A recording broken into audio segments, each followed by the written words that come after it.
तो राधे राधे दोस्तों, स्वागत है आपका अनोखी बातें पॉडकास्ट पे। मैं हमेशा की तरह आपका दोस्त, आपका होस्ट वरुण मिश्रा आज एक ऐसे मेहमान को आपके सामने लेकर आ रहा हूं जो कि सनातन प्रेमियों के लिए काफी संघर्ष करते आ रहे हैं लंबे समय से, जिनका नाम है परम आदरणीय राम भक्त पीयूष जी महाराज, जो कि राष्ट्रीय संयोजक कहे जाते हैं सनातन संघर्ष मंच के। और वो आज अपने स्टूडियो में हम आप लोगों के बीच पहुंच चुके हैं। तो आइए मिलते हैं परम आदरणीय राम भक्त। स्वागत है आपका आदरणीय पीयूष जी। जी नमस्कार, बहुत अच्छा लगा आपके यहाँ आकर, आपने हमें बुलाया, इसके लिए बहुत बहुत आभार। आपके सभी दर्शकों को मेरा प्रणाम, और आपका ये चैनल ऐसे ही सनातन की जन जागृति को आगे बढ़ाते रहे। तो दोस्तों, आप लोगों ने एक नारा सुना होगा, आजकल बहुत प्रचलन में था, मंदिर मस्जिद में नमाज तो मंदिर में पूजा क्यों नहीं। तो ये नारा आदरणीय राम भक्त पीयूष जी महाराज के द्वारा ही लिखा गया था। और परम आदरणीय योगी जी महाराज, जो कि आजकल मुख्यमंत्री हैं उत्तर प्रदेश सरकार के, उन्होंने फिर ये माइक को बैन किया कि मस्जिद में माइक बैन है। तो तब से ही ये पीयूष जी महाराज अपने मुहिम को चला रहे हैं सनातन प्रेमी भाइयों के लिए। आप देख रहे हैं कि ये सनातन के साथ साथ भारत के संविधान पर भी चर्चा करते हैं। और आदरणीय पीयूष जी महाराज से भारत के संविधान के साथ साथ परम पूज्य हमारी श्रीमद् भागवत गीता जी के बारे में भी आपसे महाराज जी से पूछेंगे, और ये जानेंगे कि सनातन प्रेमियों के लिए, सनातनी भाइयों के लिए आजकल ये क्या कर रहे हैं। तो आइए चलते हैं, रुक करते हैं सीधा आदरणीय पीयूष जी की तरफ। तो स्वागत है आपका हमारे पॉडकास्ट में। तो आदरणीय पीयूष जी, आप सबसे पहले तो हमारे दर्शकों को अपना परिचय दें। मेरा नाम है राम भक्त पीयूष, राष्ट्रीय संयोजक सनातन संघर्ष मंच, और मैं एक मुहिम चलाता हूं सनातन बोर्ड अभियान सेंटर ऑफ सनातन। आप सभी अनोखी बातें न्यूज चैनल के सभी दर्शक प्रेमियों को मेरा प्रणाम। जय श्री राम, जय श्री राधे। तो महाराज जी, आप ये सनातन प्रेमियों के लिए जो मुहिम चला रहे हैं, ये बीड़ा आपने कितने वर्ष पहले उठाया था? देखिए, ये बीड़ा जो है मैंने 4 वर्ष पूर्व उठाया था। और सबसे बड़ी बात है कि देखिए, लोग कहते हैं कि भाई आप सनातन बोर्ड की बात क्यों करते हैं, आप सेंटर ऑफ सनातन की बात क्यों करते हैं। आपके सामने श्रीमद् भगवत गीता भी और भारत का संविधान भी है जी। अगर आप दोनों को देखेंगे तो जब तक आप, संविधान भी क्या कहता है कि अधर्म के खिलाफ आवाज उठाओ, श्रीमद् भगवत गीता भी क्या कहते हैं कि अधर्म के खिलाफ आवाज उठाओ। तो अगर संविधान की रक्षा होगी तो श्रीमद् भगवत गीता से होगी, इसके बिना संविधान की रक्षा नहीं होगी जी। और ये लोगों ने एक मनगढ़ंत बना दिया कि मनुवाद, आप सोचते होंगे राजा मनु को काफी बदनाम किया जाता है, जबकि मनुस्मृति में कहा जाता है कि जिस घर में नारी का अपमान होता है वहां पे लक्ष्मी का वास नहीं होता है जी। ठीक है। और आज जो लोग बात करते हैं, तो मैंने इसमें एक बात रखी, सरकार के सामने भी रखी अपनी टीम के साथ, कि सनातन बोर्ड बनेगा लेकिन उसमें वो तभी सफल होगा जब वो आधुनिक शिक्षा के साथ वैदिक शिक्षा का समावेश होगा जी। क्योंकि आप देखिए, तो कोटा का पिछले साल का रिकॉर्ड उठा कर देखें, सबसे ज्यादा युवा बच्चों ने सुसाइड किया। आज के बच्चों में सबसे ज्यादा अग्रेसिव पन आ रहा है, डिप्रेस हो रहे हैं। क्यों हो रहे हैं? क्योंकि वो अपने मूल तंत्र से दूर है, मूल संस्कृति से दूर है। अब बच्चों को आधुनिक बनाइए, किसने रोका है? क्या आप आधुनिक नहीं है? क्या मैं आधुनिक नहीं हूं? क्या मुझे नहीं पता इस दुनिया में क्या चल रहा है? लेकिन जब हमारे बच्चे आधुनिकता के साथ वैदिकता को सीखेंगे, तो आपको मैं एक छोटा सा उदाहरण देता हूं, जॉन डॉल्टन का, जिसने महर्षि कणाद के लिखे सूत्र से परमाणु का आविष्कार किया था। तो सोचिए, तो जरूरी है कि जब अंग्रेज विलियमसन जैसे लोग श्रीमद् भगवत गीता को फॉलो कर रहे हैं, तो हम अपनी शिक्षा पद्धति में आधुनिक शिक्षा के साथ वैदिक शिक्षा। दोस्तों, आप लोगों ने सुना कि मैं आपके बारे में एक छोटा सा परिचय और रह गया था, जो कि अभी मैं आपको सुन रहा था, लेकिन मेरे दिमाग में इनका परिचय वो चल रहा था। सबसे पहला सनातन बोर्ड का मांग रखने वाला महाराज जी आप ही हैं, आदरणीय पीयूष जी महाराज, जिन्होंने सनातन बोर्ड की सबसे पहले इंडिया में मांग रखी। उसके बाद बहुत सारे लोगों ने रखी। एक्चुअली यात्रा निकाल रहे हैं जो कि हरियाणा में कुरुक्षेत्र से यात्रा निकलने वाली है 25 तारीख को। आप सभी सनातनी भाइयों से ये मेरा निवेदन है, हाथ जोड़कर निवेदन है कि आप ज़्यादा से ज़्यादा संख्या में कुरुक्षेत्र में पहुँचें 25 तारीख को। और जो ये सनातनी बोर्ड जो बनने जा रहा है, आपकी जो मांग है सनातनी बोर्ड बनना चाहिए, जब वक्फ बोर्ड बन सकता है तो हमारा बोर्ड भी बन सकता है ना दोस्तों। तो ये हमारी मांग है, आदरणीय राम भक्त जी की मांग है, पीयूष जी महाराज की, कि सनातन बोर्ड बनना चाहिए और इनको सहायता करें जैसे भी है। देखिए, तन और मन से तो हर बंदा खड़ा हो सकता है, तो वो मैं आपसे कहूँगा, गुजारिश ही करूँगा कि ज़्यादा से ज़्यादा संख्या में पहुँचें कुरुक्षेत्र। और उसका समापन होगा कहाँ पर होगा महाराज जी? 5 जनवरी को जंतर मंतर। देखिए, 10 दिन की यात्रा है, पद यात्रा है, रोज लगभग 15 किलोमीटर महाराज जी, 15 से 16 किलोमीटर महाराज जी पैदल चलने वाले हैं। तो प्लीज़ इनका सहयोग करें, रोड़ा ना बने कोई, जो रोड़ा बने वो ना आए। सहयोग करने के लिए आप आइए, है ना, आपका स्वागत है। तो प्लीज़ देखिए, जो सबसे भारत की मुख्य है हमारी संस्कृति है, और इस विरासत को बचाने के लिए, क्योंकि जो हमारा मूल तंत्र है, आज हम लोग आप देखते होंगे कि पूरी दुनिया कहती है, मिश्रा जी की वर्ल्ड ट्री डे, आप देख रहे होंगे कि तमाम लोग स्नैक यानी सांप बचाते हुए वीडियो डाल रहे हैं। तो हमारे पूर्वजों ने क्या कहा कि आम का वृक्ष लगाओ, पीपल का वृक्ष लगाओ, नीम का वृक्ष लगाओ। ये सब एक साइंस है जो हमारे पूर्वजों ने हजारों वर्ष पहले बता दिया था। आप देखिए, हमारे एक प्रथा है नागपंचमी की, जिसमें हम नागराज को दूध पिलाते हैं। आज पूरी दुनिया कहती है कि सांप जो है हमारा पर्यावरण मित्र है। तो सांप हमारा पर्यावरण मित्र है, और हजारों साल पहले की परंपरा। आज आप देखते होंगे जो आपकी सोसाइटीज है, इसमें कहा जाता है कि प्लीज सेव द वाटर। हमारे यहाँ कहा जाता है, गाँव में सुने होंगे कि ज्यादा पानी नहीं गिराना चाहिए, नीरस होता है, यानी पानी को सुरक्षित रखें। जल देवता, अन्न देवता, हर देने वाली चीज को देवता कहा गया। क्यों कहा गया? अन्न से हमारा भरण पोषण होता है, एक पक्षी का भी भरण पोषण होता है, एक हाथी का भी भरण पोषण होता है, जंगलों में फल भी मिलता है ना। तो हर चीज से हम जुड़े हैं, इसीलिए कहा गया कि जीवे जीवे शिवे सर्वम सदा भवतु सेवाम। और इस जो पदयात्रा का मुख्य उद्देश्य है, इसमें आधुनिक शिक्षा के साथ वैदिक शिक्षा, सेंटर ऑफ सनातन बोर्ड बने। और बांग्लादेश में जो अत्याचार हो रहा है, इससे हिंदू समाज को सबक लेना चाहिए कि अगर हम बटेंगे तो कटेंगे। ये कोई पॉलिटिकली नारा नहीं है। मैं कहता हूं कि आप अपने यहाँ की डेमोग्राफी उठाकर देख लीजिए, लगता होगा कि महाराज जी ऐसे बोल रहे हैं। डेमोग्राफी देखिए कि हम कहाँ जा रहे हैं। एक तरफ किसी दूसरे समुदाय का बच्चा अपने समाज की ड्रेस पहन के जाता है, टोपी लगा के जाता है, कोई क्रॉस लटका के जाता है। सिख भाई हमारे पगड़ी पहनते तो लोग कहते हैं अरे धर्म से कितना जुड़ा है। तो हम माथे पर तिलक क्यों नहीं लगा सकते? बिल्कुल। एक तिलक के बारे में आपको एक छोटी सी मैं लाइन बोलूंगा।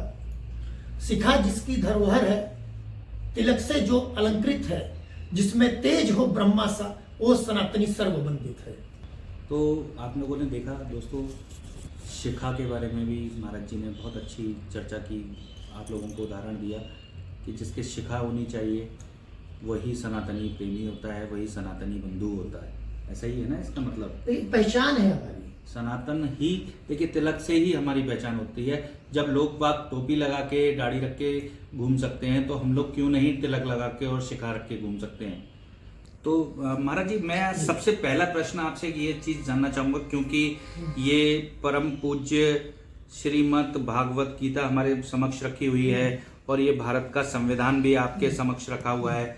तो आपने अभी एक चीज ये बोला था कि इन दोनों चीजों में, इन दोनों किताबों में, इन दोनों श्रीमद् भागवत गीता में और भारत के संविधान में लगभग सिमिलरिटी हैं। तो क्या क्या सिमिलरिटीज हैं? जबकि आपको मालूम है, देखिए आपको क्या सब पूरा विश्व जानता है कि श्रीमद् भागवत गीता सबसे पहले लिखी गई थी, है ना? संविधान हमारे भारत का बाद में आया। तो इन दोनों में सिमिलरिटी कैसे हो सकती है, जरा आप मेरे दर्शकों को बताएं प्लीज। देखिए, क्या है कि संविधान का मतलब होता है कि संविधान यानी सबके लिए बराबर का एक विधान बनाया जाए।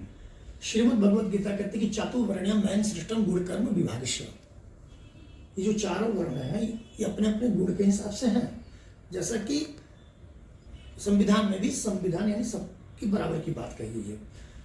आप देखें, मैं आपको छोटा सा बात बताता हूं कि जब पांडव जो है उनको अपना अधिकार नहीं मिला तो उन्होंने लड़ाइयाँ लड़ी और अपने अधिकार को हासिल किए। संविधान भी यही बात कहती है कि अगर आपको अधिकार न मिले तो आप अपने अधिकार के लिए लड़िए। तो हिंदू समाज को यही सोचना है और यही समझना है कि ये जो दोनों पुस्तकें हैं, आज के समय में संविधान महत्वपूर्ण है और सदियों से श्रीमद् भगवद गीता महत्वपूर्ण है। ये दोनों एक दूसरे की पूरक है, यही दोनों में सिमिलरिटी है। और बाकी जो लोग कहते हैं कि देश संविधान से चलेगा, तो मैं आपको स्पष्ट बता दूं कि जब तक श्रीमद् भगवद गीता आजकल के हिंदू बच्चे नहीं पढ़ेंगे वो संविधान की रक्षा नहीं कर पाएंगे। वो सिर्फ मीडिया की टीआरपी के लिए काम करते हैं। जैसे कुछ लोग हाथ में ले लेंगे, कहेंगे कि संविधान खतरे में है। संविधान की रक्षा के लिए ही ईश्वर को पता था, इसीलिए उन्होंने अर्जुन को सुनाने से पहले भगवान सूर्य को भी गीता सुनाई थी। और ये परंपरा है। और आपको एक बात अच्छी बताऊं, जिसकी आप देख रहे हैं अंबेडकर जी की, अंबेडकर जी ने हु इज द शूद्रा में लिखा है कि भारत की वैदिक वर्ण व्यवस्था बहुत सुदृढ़ थी, यानी बहुत अच्छी थी। वो भी श्रीमद् भगवद गीता को मानते थे। और जब अंबेडकर जी ने कहा कि मैं हिंदू नहीं रहूंगा तो कई लोग पहुंचे, तो अंबेडकर जी की एक बात वहां काटी गई। उन्होंने ये बात कहा था कि मैं भगवान बुद्ध को ही मानूंगा, क्योंकि बुद्ध भी एक सनातन की शाखा है। यानी जैसे वृक्ष होता है तो अलग अलग शाखाएं होती हैं, जड़ें होती हैं, जैसे बरगद का वृक्ष देखा होगा। और संविधान की जब आप ओरिजिनल कॉपी देखेंगे तो उसमें भगवान श्री राम, भगवान श्री कृष्ण जी की भी फोटो है। और जो लोग हिंदुओं को बांटने के लिए कहते हैं कि जो हमारे पिछड़े समाज के लोग हिंदू नहीं हैं, मैं कहता हूँ सभी हिंदू हैं, लेकिन बांटने वाले और राजनीति करने वाले ऐसे होते हैं कि जो श्रीमद् भगवद गीता को अलग कर देते हैं, संविधान को अलग कर देते हैं। फिर ये दोनों अगर आजकल भारत का युवा पढ़ है, फिर इनको कोई गुमराह कर ही नहीं पाएगा जाति के नाम पर। सिंपल सी बात है। तो ये जो आजकल जो युवा जो गुमराह हो रहे हैं कि भाई हमारे भीमराव अंबेडकर साहब ये थे, है ना भाई, देखिए मैं किसी के लिए गलत नहीं कहूँगा, तो वो परम पूज्य थे, वो भगवान थे, मानते हैं कि वो उन लोगों के लिए भगवान है ना। जिसने संविधान लिखा वो भी हम भी कहते हैं कि वो हमारे लिए भी भगवान है। तो आप ऐसे व्यक्तियों के लिए क्या कहेंगे जरा प्लीज? देखिए, जो लोग मतलब एक तो पहले अंबेडकर जी को उन्होंने पॉलिटिकली व्यक्ति बना दिया। अच्छा। हाँ, उनको अंबेडकर जी के संविधान से मतलब है ही नहीं। आप सोच रहे चंद्रशेखर रावण, में खुल के कहता हूँ, उसको मतलब है नहीं, मतलब है। बहुत लोगों ने भीम आर्मी बनाई, कुछ लोगों ने भीम सेना बनाई, उनको नहीं मतलब है भाई। वो तो चाहते हैं कि जो पिछड़े वर्ग का बच्चा जो अशिक्षित है वो शिक्षित रहे। आपको पता है भगवान श्री कृष्ण ने एक बात कही थी कि सबको शिक्षा लेना चाहिए, सबको शास्त्रीय संगीत सीखना चाहिए। पता भगवान श्री कृष्ण कितनी बढ़िया बांसुरी बजाते थे। और उनके ग्रुप में देखिए मनसुखा कौन था? मनसुखा परम ज्ञानी था उस समय के हिसाब से, अनभिज्ञ नहीं था। गोपियां जो आप देखते हैं तो बड़े बड़े संत थे जिन्होंने वर्षों तपस्या की। तपस्या क्यों की जाती है? अपना ज्ञान अर्जित करने के लिए, हमारे अंदर कोई इच्छा हो। वही भारत में ये लिखित चीजें नहीं थी। भारतवर्ष में हम प्रैक्टिकली चीज करते थे, हमारी लिखाई नहीं होती थी बैठ के, क्योंकि आप देखते थे हम मेडिटेशन करते थे, मेडिटेशन, उसके बाद हम ध्यान को आगे बढ़ते थे ध्यान के सहारे। आज जो कहते हैं ना, जो आप बता रहे आज की युवा को जो कहते हैं भीम, देखिए अंबेडकर जी ने एक बड़ी अच्छी बात कही थी कि शिक्षा वह शेरनी का दूध है जो पिएगा दहाड़ेगा। लेकिन सबसे ज्यादा अंबेडकर जी को बदनाम करने वाले आज जो जितने लोग संविधान की दुहाई देते हैं वही हैं। हाँ, और कोई नहीं है। आप देखिए ये बताइए, बच्चा पढ़ेगा तो आगे जाएगा ना। मैं सारे जो दलित हितैषी नेता बनते हैं, आप देख लीजिए जाकर दलित बस्तियों में सबसे ज्यादा गिरी हुई शिक्षा मिलेगी कि कहीं नाली नहीं बनी है, ना कहीं ढंग का स्कूल है। और वो क्या कहते हैं कि हम संविधान की रक्षा करना है। देखो दलितों, मैं तुम्हें मनुवाद से आजादी दिलाने आया हूं। अरे जब मनुवाद की आजादी थी तो भगवान वेद व्यास जिन्होंने मछुआरे के घर जन्म लिया था, आज बताइए भारत का कोई भी कथावाचक वेद व्यास जी की पूजा करता है कि नहीं करता है? उल्टा नाम जपत जग जाना, वाल्मीकि वह ब्रह्म समाना। हमारे यहाँ जाति की बात नहीं होती है, इसीलिए कहा कि कर्म प्रधान विश्व करी राखा, जो जस करे वही फल सका। तो सबसे ज्यादा इस पवित्र पुस्तक का किसी ने अपमान किया है तो जो दलित और अंबेडकर का संविधान बचाने आएंगे बाबा साहब का, उन्होंने ही किया है। तो अगला सवाल महाराज जी आपके साथ ये रखते हैं कि जो आजकल बांग्लादेश में आपके सनातनी भाइयों के ऊपर या हमारे सनातनी भाइयों के ऊपर जो अभद्रताएं हो रही हैं, जो मारकाटें हो रही हैं, जो उनको भगाया जा रहा है, जो उनको निकाला जा रहा है बांग्लादेश से, मारा पीटा जा रहा है, उसमें आप क्या कहना चाहेंगे? और उसमें आपकी सरकार कहाँ मुंह बनकर बैठी हुई है, जरा ये भी प्लीज। पहली बात कि बांग्लादेश के मुद्दे पर आपने बड़ी अच्छी बात कही जी। देखिए, बांग्लादेश में वो, मुझे तो नहीं लगता है कि वो मारपीट, वो प्रेम है, वो ऐसा प्रेम है तो 22% से 2% पे लेके आता है, ठीक है, 12% से शून्य कर देता है। वो एक प्रेम है, वो प्रेम ऐसा है कि दूसरे को बढ़ने ही नहीं देता है। अभी मैं कहूंगा कि हिंदू वहां पीट रहे हैं तो कुछ लोग चोंच खोल के कहेंगे कहां पीट रहे हैं, सबको प्रमाण पता है। बांग्लादेश तो छोड़िए, आप कश्मीर देखिए, मोकला देखिए, नोआखली देखिए। मतलब आपका कहना यह है बांग्लादेश में अभद्रताएं नहीं हो रही हैं? अभद्रता है, इतनी बढ़िया प्रेम की गाथा हो गई कि 12% से 0 पे आ गए। अब समझ लीजिए कौन सा प्रेम बरस रहा है। प्रेम के भी दो अर्थ होते हैं, एक नफरत का प्रेम होता है, एक सत्य प्रेम होता है, एक प्रेम होता है कि लोग प्रेम से जहर पिला देते हैं, उसको स्वीट पॉइजन कहते हैं। ये तो फिर अजगर है। तो ये तो खुलेआम बांग्लादेश में खुलेआम हो रहा है ना। तो आज के मैं जो युवा, जो भारत का, मैं उसके लिए कह रहा हूँ। अब आता हूँ बांग्लादेश के टॉपिक पे जी। जो वहाँ इस्कान के संत को बंद किया, चिन्मय दास प्रभु को, ठीक है, इसलिए बंद किया गया कि उनकी वजह से बांग्लादेश में सत्य सनातन जागृत हो रहा था, ठीक है। दूसरा कारण था कि शेख हसीना जी वहाँ हिंदुओं की सपोर्टर थी और हिंदू समाज को अपने कार्य की आज़ादी थी, लेकिन वहाँ के जो कट्टरपंथी मौलाना थे, भारत के आजकल के जो सेकुलर युवा हैं, उनको सीखना चाहिए कि जो मौलाना वहाँ के कह रहे थे कि तिलक नहीं लगाओगे, तिलक लगाओगे तो तुम्हारी खाल खींच देंगे, तुम्हें नाली में काट के बहा देंगे। बताइए, भारत का एक सेकुलर सुरमा जो इस पर बोला हो, एक सेकुलर सुरमा बता दीजिए कि बोला हो। हिंदुओं को समझना चाहिए, बांग्लादेश के हिंदुओं को, तुम्हारी रक्षा किसी सरकार के भरोसे नहीं होगी। श्रीमद् भगवत गीता कहती है, मैंने इसीलिए इसको सामने रखा हूं, गीता जी को कहती है कि जब शांति के सारे मार्ग बंद हो जाएं तो युद्ध करो, शरणार्थी नहीं बनो, शरणागति मत करो, अपना बलिदान दे दो। भगवान श्री कृष्ण अर्जुन को जब समझाते हैं वहां पे महाभारत में, तो कहते हैं कि ये जो धर्म युद्ध है, ये धर्म युद्ध नहीं है, ये धर्म का महायज्ञ है, सबको अपनी आहुति डालनी है। एक यज्ञ में घी से हवन होता है, इस महायज्ञ में अपने शरीर की आहुति डालनी पड़ती है। तो बांग्लादेश के हिंदुओं से यही कहना चाहता हूं कि भाई, तुम्हारी कोई सरकार रक्षा नहीं करेगी, तुम्हें खुद भगवान श्री कृष्ण को फॉलो करते हो। सुन लो मेरी बात, तुम्हारे धर्मगुरु को बंद किया गया और तुम सरकार से भीख मांग रहे हो, तो तुम डरपोक हो, तुम 2 करोड़ हो, और 2 करोड़ ऐसा शिव तांडव करो कि बांग्लादेश की 19 सरकार को वहां से भागना पड़ जाए।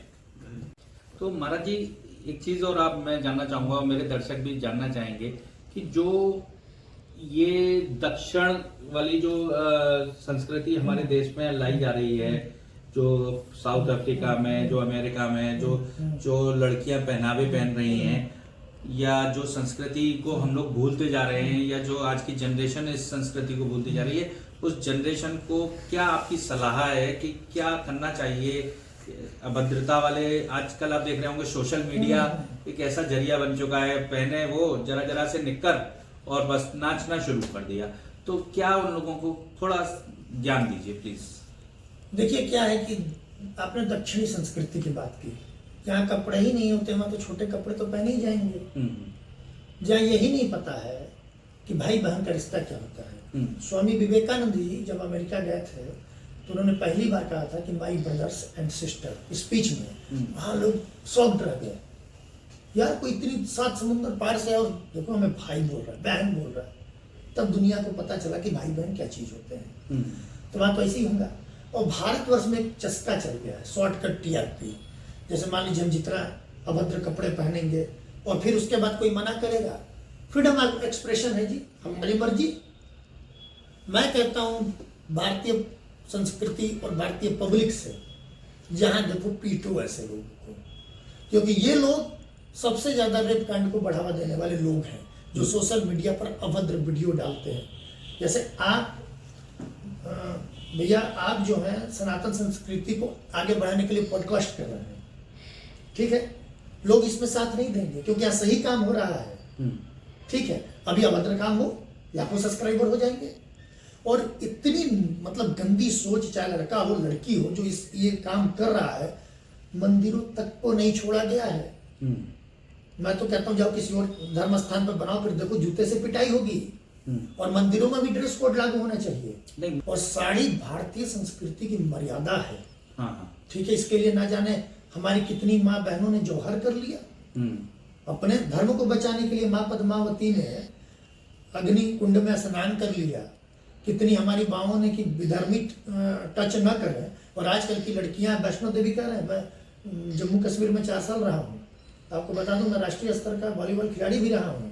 अच्छा। हाँ, मैं वहाँ उधमपुर में साई हॉस्टल था, हमारे कोच थे राजीव डोगरा सर, वो भी वहीं के लोकल थे। और मैं उनके ही सानिध्य में राष्ट्रीय स्तर तक की प्रतिभाग किया हूँ। और वहाँ से वैष्णो देवी की दूरी मात्र 25-30 किलोमीटर थी। हम लोग हर शनिवार को जाते थे। और ऐसी अभद्रता, देवी स्थान को पूरी तरह से अपवित्र कर दिया गया है। अरे आपको शर्म आनी चाहिए। आप सोच रहे हो कि ये क्या है, ये क्या है, ये मिट्टी है।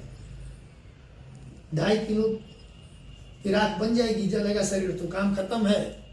लेकिन फिर भी लोग नहीं समझ रहे हैं। हमें लोग देखें, वो आप सोच रहे हो डांस हो रहा है, वो नृत्य, और नृत्य तो हमारे यहाँ भारतनाट्यम है, करा लीजिए।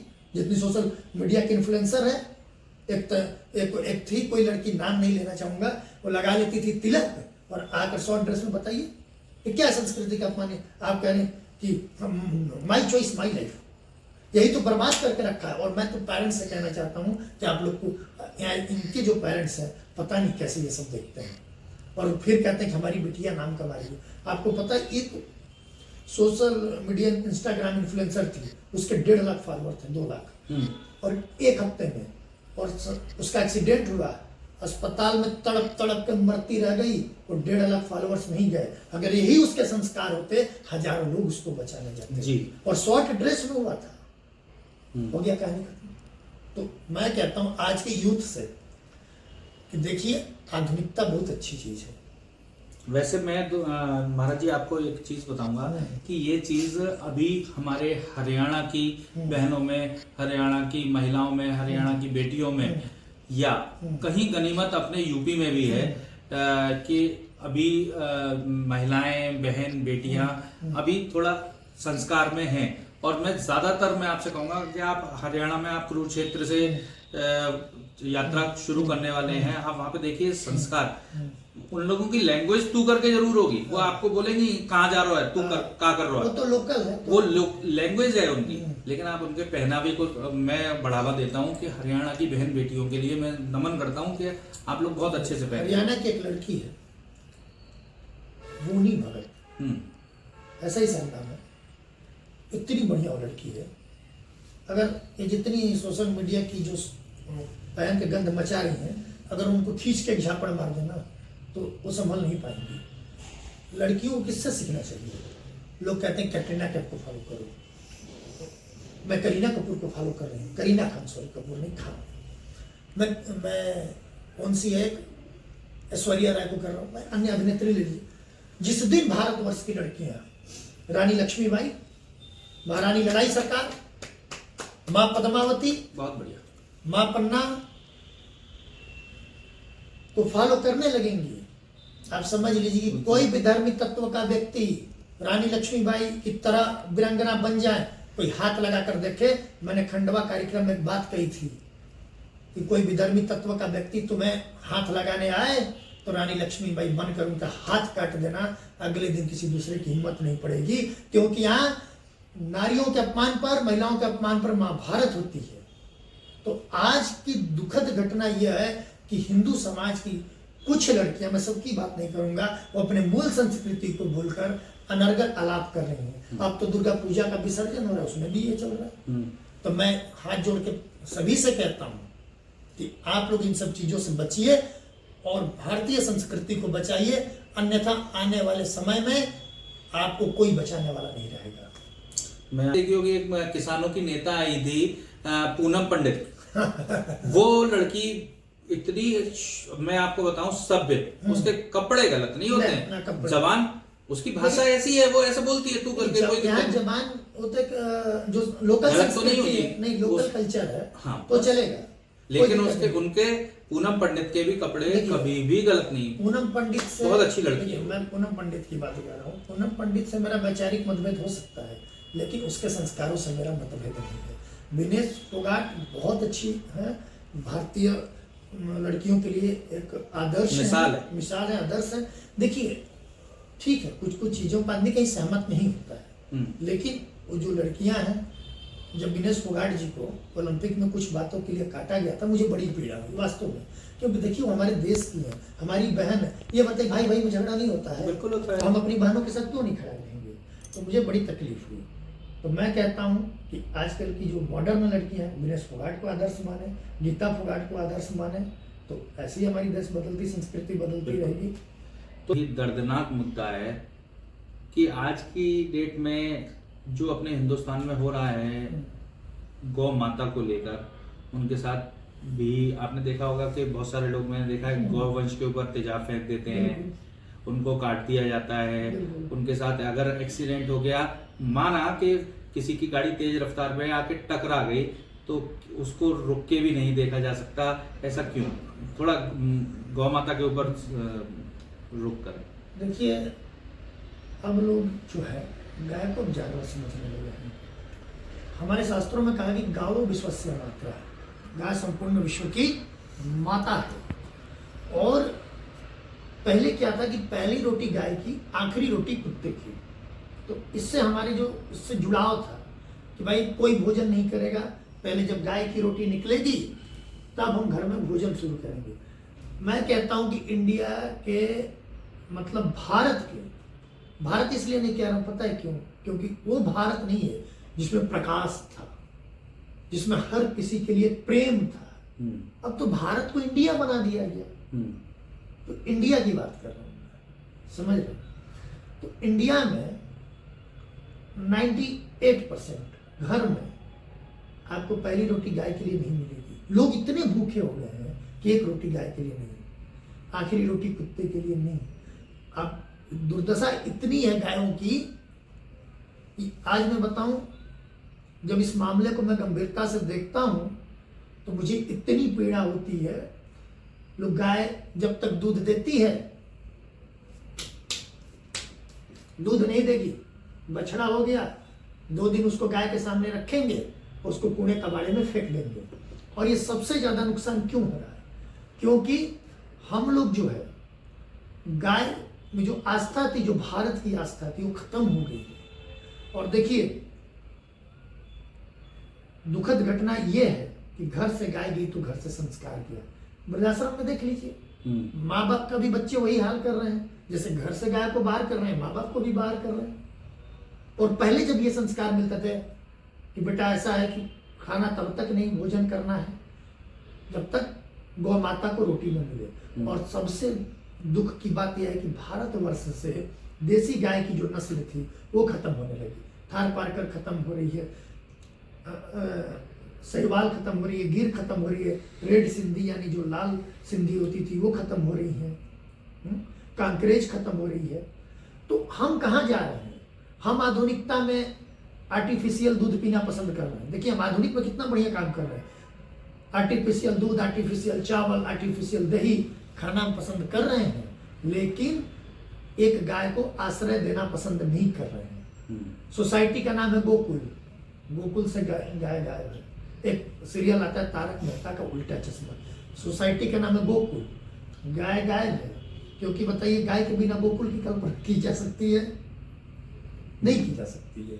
तो हमारे जो दैनिक जीवन में जो गाय का महत्व था, गौ माता का, देखिए गाय के 4 पैर होते हैं ना, वो चारों काम मोक्ष के प्रतीक है। ठीक है, आपको आश्चर्यचकित होगा, मध्य प्रदेश में कानापुर गांव है। अभी आपने बाबा सियाराम जी के बारे में सुना होगा, जो अभी गौलोक गए हैं, उनके मतलब भटियान के बगल में कानापुर गांव है। कानापुर गांव में पानी की बड़ी समस्या थी, पानी की समस्या थी। वहां देसी गौ पालन हुआ, जो मान लीजिए एक उदाहरण है कि पानी 100 फीट पे आ रहा है तो 80 फुट पे आने लगा। अच्छा, क्यों? क्योंकि गौ मतलब इंद्रियां भी होती है, गौ मतलब पृथ्वी भी होती है।